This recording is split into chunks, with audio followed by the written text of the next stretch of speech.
What's up everyone, it's your boy Ren here, and in today's episode I'll be reviewing the GK61 Hot-Swappable mechanical keyboard. Now at the time of this video, the wired GK61 costs $49 on Amazon and free shipping is included. And as always, links are in the description for all products being used in the video. So with that said, let's get started. Now what's included in the box is pretty straightforward. You get your keyboard itself, a USB-C cable, a mechanical switch puller, and a keycap puller.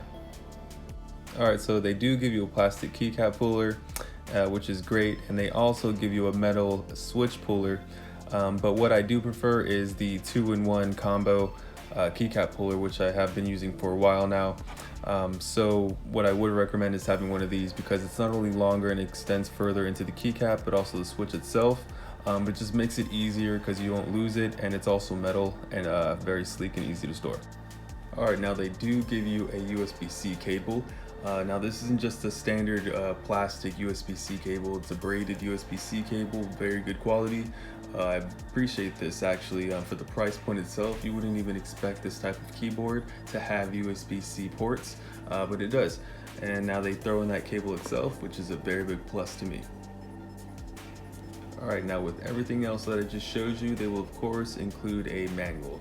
Now just make sure it says GK61 in the top left corner and you're good to go. This basically will show you where every keycap is supposed to go in the layout of your keyboard, and you can refer to this in the future, and it's helped me a couple times as well.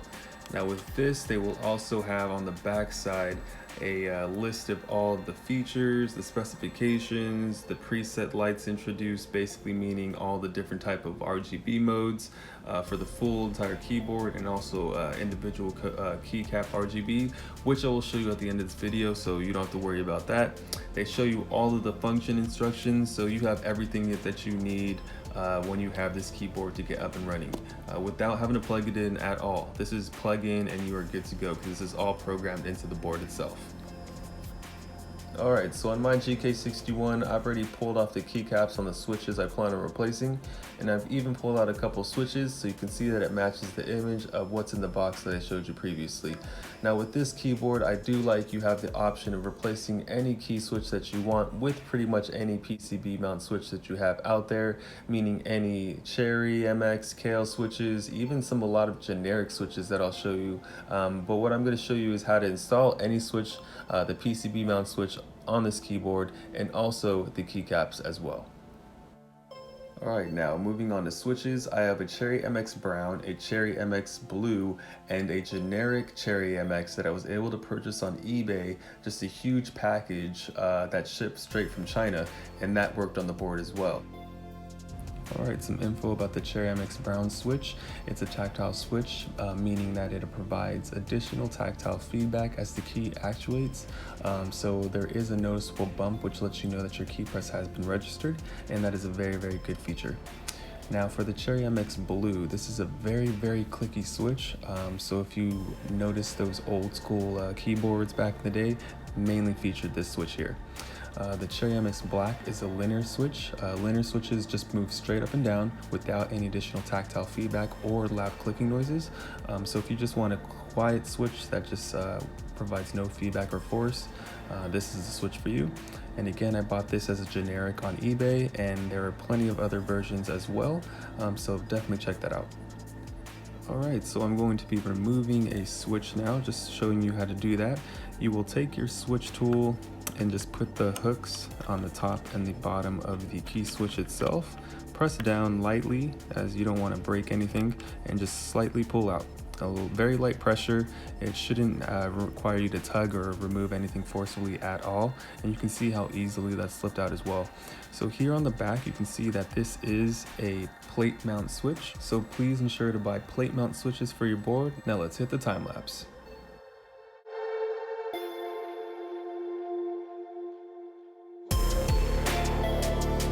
Alright, so I just removed all of the old switches that I would like to replace on the board, and you can see here it looks exactly like you had in the image, like you should have received it in box.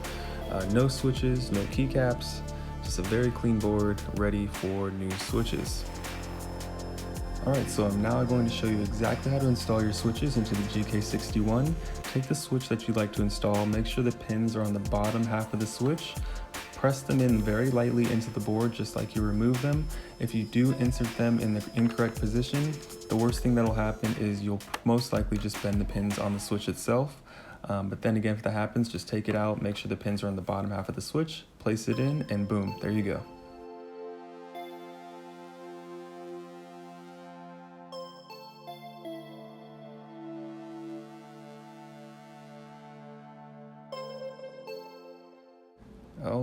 All right, here we go. All the switches have been installed. The Cherry MX Brown, goodness that it is. I just love the sound of it. Very consistent feel, as well as the consistent sound of each key with the Cherry MX Brown switch. I'm sure you'll agree. Definitely go out there, check them out, and install them on your board, and you won't regret it, guaranteed. So let's move on to the other features. Alright, so since this is a in-depth review, I'm going to just go ahead and plug it in right now just so you guys can see exactly how it looks like during each stage of installing switches as well as keycaps. And I'm also going to go through all the RGB effects of the keyboard as well later on in the video, so definitely check that out if you're going to pick one of these up. But here it is, all the Cherry MX Brown switches are installed, the RGB works perfect, all you have to do is plug it in, and even if you would like, since this is Hot-Swappable, we do have the option to literally just pick up our board, take our keycap puller or switch puller out, take out the switch we want to replace, and install the switch that we'd like to replace it with. So it's literally that simple. The board can be on, it doesn't even have to be turned off or unplugged, and you can literally plug in and pull out the switches. Alright, but for now I'm just going to keep it unplugged while I go ahead and install my brand new Tai Hao Rubber Keycaps for my R1 row. Basically I'm going to use it for the ZXCV keys, and you can pick these up straight from taihao.com, directly from the manufacturer distributor. You can go on eBay, you can go on Amazon, but I definitely recommend to just check them out directly from taihao.com. Alright, so Tai Hao Rubber Keycaps need no introduction at all. The only thing that I would like to note is the R1 row specifically tends to sell out everywhere. Now these keycaps are very sought after just because, like I said, people want to replace the ZXCV keys or replace the whole entire R1 row altogether. Now before installing, don't forget your O-rings. Alright, so to assist me with installing the O-rings on the Tai Hao keycaps, they are a little slimmer in the width, so I'm not able to fit my finger in all the way down to the bottom, so I just use my keycap puller, the switch puller specifically, to push the O-ring a little bit farther down so you don't have to really force it down in the switch itself. Now lightly just press it onto your key switch, and there you have it. Keycap has been installed, and I am loving Tai Hao Rubber Keycaps. If you haven't tried them, definitely take a look at them and try them out for sure. Alright, and I also have some electro-plated keycaps on my WASD keys that you can check out in the description as well. Now let's hit that time lapse.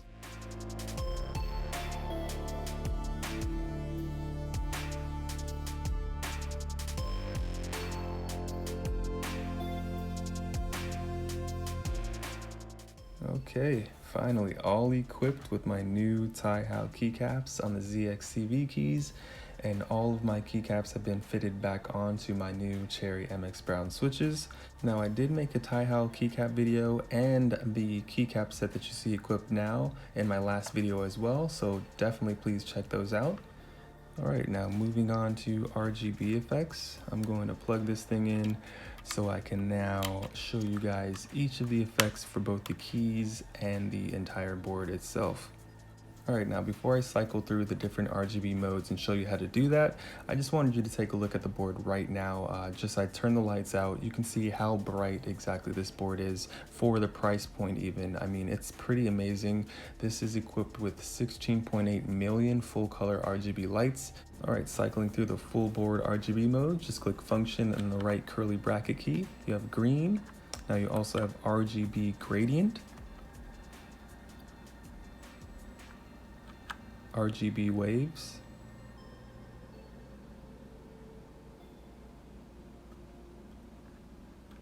windmill, and of course, spectrum cycle. Alright, now to enable the per key RGB lighting effects, you just need to hit function and the / key.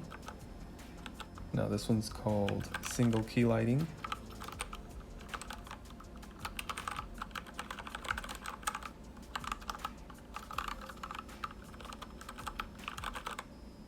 This one is Aurora.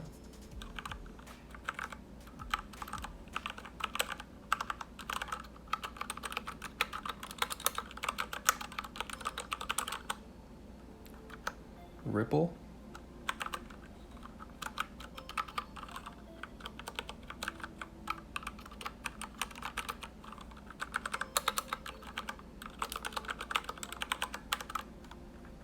And this last one is effects based on the microphone underneath the spacebar.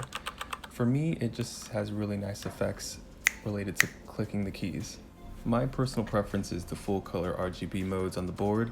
Now they aren't as complex or complicated or as advanced as a few other ones out there, but again, keep in mind the price point for this board.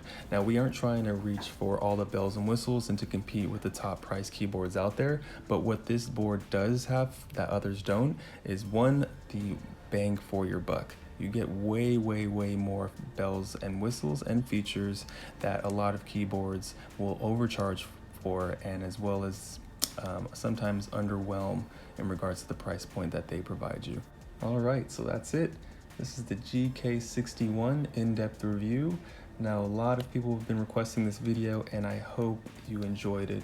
Now, please leave a comment in the description. Also, please subscribe if you can, and also click that bell for notifications of all my new episodes coming up. In regards to new episodes, I do have my Death Adder Elite paracord and hyperglide installation video coming right up after this. I bought some new switches from Novel Keys that I plan on installing, and I'll record that as well. I also have a new HyperX digital amplifier that you can plug in through USB that I plan on reviewing for you guys as well. So please definitely stay tuned. I love the support. Please keep commenting, and also be sure to submit a request as well. I will definitely read everything that you guys provide to me, and I'll reply back as well. So have a good day, have a great weekend, and I'll see you next time.